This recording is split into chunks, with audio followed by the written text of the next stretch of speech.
When you hear the name Steve Young, you think of San Francisco 49ers legendary quarterback who won 3 Super Bowls, 2 MVPs, and was the NFL Offensive Player of the Year back in 1992. He has a laundry list of accolades and is a member of the Pro Football Hall of Fame. So when you hear Steve Young's name, you think success and, of course, what he's been able to accomplish in his time in the NFL. But his career did not start that way. In fact, it looked extremely bleak when he was with the Tampa Bay Bucks. I think this is a perfect parallel when we look at quarterback Trey Lance and what he's been able to do up until this point in his career.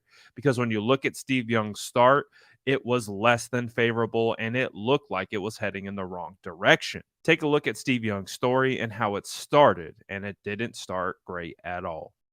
Bennett, I was ready to play, but he kept saying he didn't want to rush me into the starting role too soon.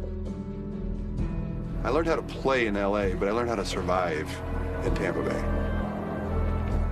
My first start on the road in the NFL was in Green Bay.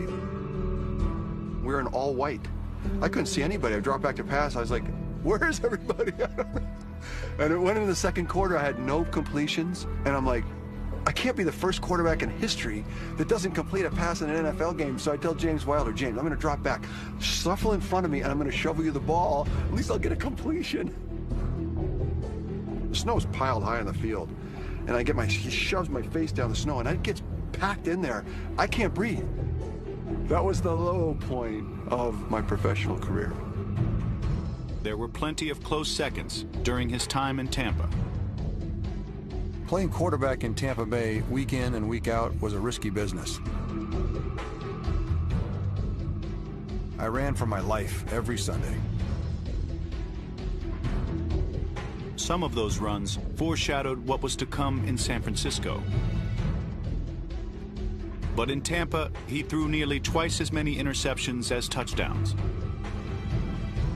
And after the 1986 season, the Bucs wanted a new quarterback. They traded me to St. Louis. At that point, it was bad to bad. And so I quickly called Hugh Culverhouse, the owner of the team. Just recently he said, you're my quarterback for life. I love how you play and everything. So I go, Mr. Culverhouse, you got to give me a chance to find some place that could really kind of take advantage of my skills. Please don't let this happen. He nixed the trade.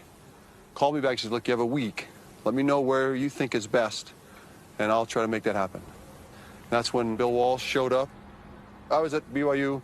He worked me out, and we worked hard. And he and I threw for a while for him.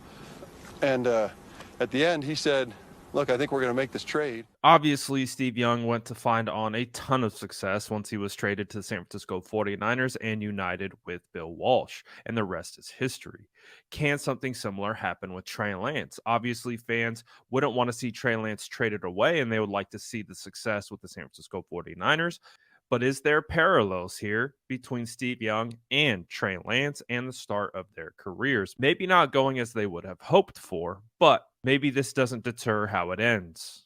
Let me know what you think about this situation in the comments below, and make sure to like and subscribe for more updates.